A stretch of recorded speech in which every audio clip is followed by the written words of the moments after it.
pourrait l'appeler le mur des Courbets. 4 de ces tableaux sont des MNR, des œuvres d'art récupérées en Allemagne après-guerre, mais qui n'ont pas encore pu être restituées à leurs propriétaires. Comment sont-ils arrivés sur les cimaises du musée des Beaux-Arts de Besançon?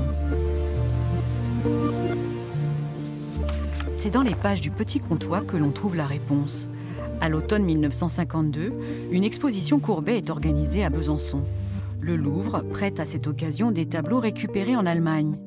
Le musée parisien les avait en dépôt. La conservatrice de l'époque, Marie-Lucie Cornillot, fera en sorte que les œuvres d'art restent en Franche-Comté, pays natal de Courbet.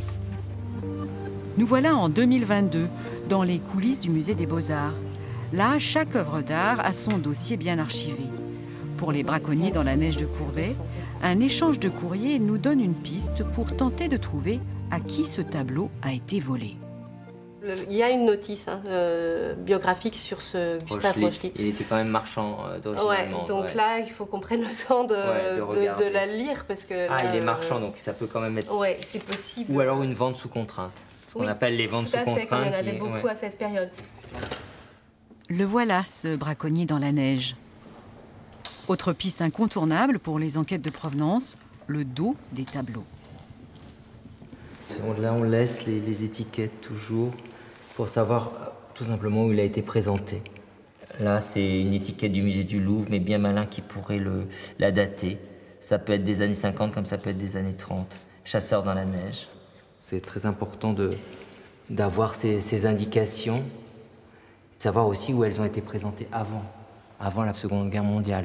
Parce que là aussi, on peut peut-être se rapprocher, imaginer, c'est présenté au musée de l'Orangerie. On peut aller voir dans les archives du musée de l'Orangerie, peut-être qu'ils ont mentionné le nom du prêteur et on pourrait peut-être remonter la piste. C'est tout ce travail, alors que nous, on ne fait pas.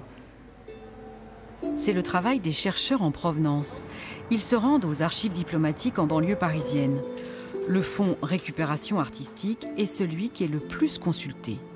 Bientôt, ils n'auront plus besoin forcément de se déplacer. Une partie de ces archives sera accessible en ligne. L'idée, c'est d'essayer de rendre le plus accessible possible, le plus facilement accessible, les ressources. C'est un des principes de ce qu'on appelle les principes de Washington, qui ont été établis en 1998, d'essayer d'améliorer l'accessibilité aux sources pour essayer de retrouver les propriétaires et les preuves de spoliation. On le fait essentiellement par la numérisation. Donc on numérise les documents, les archives allemandes, le NARA à Washington, nous, les archives diplomatiques, on les numérise et à terme, on les mettra en ligne. La France est un peu à la traîne par rapport aux Allemands et aux Américains? Alors, la France est un tout petit peu à la traîne par rapport aux Allemands et aux Américains, mais très bientôt, ça va être mis en ligne. Cette recherche n'a pas toujours été une priorité. Après les 45 000 restitutions juste après-guerre, une chape de plomb ensevelit l'histoire des MNR.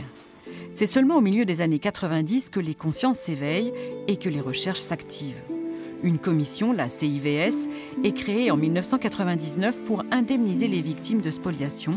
Et en 2013, une nouvelle étape est franchie.